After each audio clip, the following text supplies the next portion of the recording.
तो स्पायरोमीटर बोलते हैं, और इसको रेस्पायरोमीटर भी बोल देते हैं।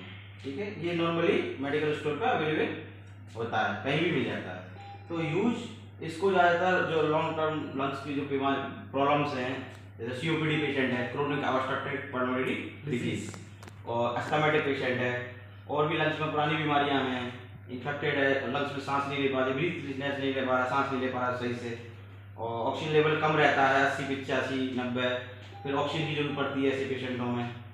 ट्यूबरकुलोसिस का पेशेंट है, लंग्स में मजबूती नहीं है, तो ये एक्सरसाइज भी ये काम करता है लंग्स को अच्छे से मजबूत करने के लिए। तो इसको हम यूज कैसे करेंगे, पेशेंट इसे हम वॉश करके अच्छे से स्लाइस करके, और वाई पहला तो ये 600 सीसी में होता है, ये 900 सीसी में, और ये 1200 सीसी में होता है। तो स्टार्टिंग से लंग्स हम पेशेंट के लिए तो फर्स्ट मैं स्टेप करके दिखा रहा हूँ, फर्स्ट स्टेप सेकंड स्टेप। इससे ऐसे मान लीजिए ए बी और सी।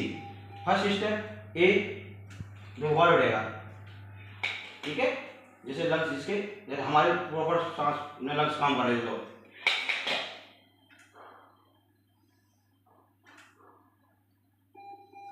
इसको इनहेल करेंगे, ये इनहेल होगा, फिर एक्सहेल करते थे, फिर एक्सहेल करेंगे। ठीक है, इनहेल एंड एक्सहेल।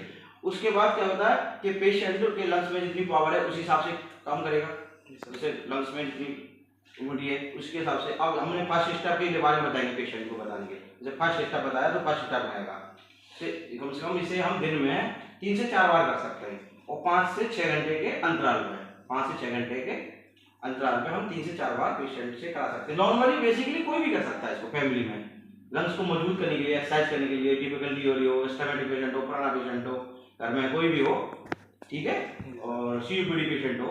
तो अभी फर्स्ट स्टेप, हाँ थोड़ा इसे 2-3 बार करेंगे, 4-5 बार, फिर धीरे धीरे जैसे ही थोड़ी देर बाद सेकंड स्टेप 900 सीसी में आ जाएगा, फिर थोड़ा सा और बताएंगे धीरे धीरे, फिर तीसरा स्टेप आ जाएगा। तो इस तरीके से बता के पेशेंट को धीरे धीरे कराएंगे। ठीक है, उससे क्या है लंग्स में मजबूती आएगी, और ऑक्सीजन लेवल भी अच्छा बढ़ेगा, सर्कुलेशन भी अच्छा होगा, ब्लड में ऑक्सीजन सैचुरेशन अच्छा होगा, तो उसके फेफड़े अच्छे से मजबूती से काम करेंगे, एक्सरसाइज करेंगे, अच्छे से काम होगा, तो पेशेंट को ऑक्सीजन की इतनी कमी नहीं होगी, बार बार ऑक्सीजन नहीं लगानी पड़ेगी। तो हम स्पायरोमीटर से भी पेशेंट का लंग्स को एक्सरसाइज करके ही मजबूती दी जा सकती है। ठीक है ना, और इसमें क्या रहता है कि प्रॉपर वेंटिलेशन का काम करता है। क्या रहता है ये, प्रॉपर वेंटिलेशन का काम करता है। और इसको फिर नॉर्मली पेशेंट को एक बार कराने के बाद जैसे हम वॉश कर सकते हैं, गर्म पानी से वॉश कर सकते हैं, आराम से स्लाइस कर तरीके से, घर में कोई भी यूज कर सकता है इसको। तो इसके ये फायदे हैं। ठीक है, इससे क्या है लंग्स के बहुत फायदे मिलेंगे, ये इसका यूज है करने का, ये सब बता के कर सकते हैं। ठीक है, ओके।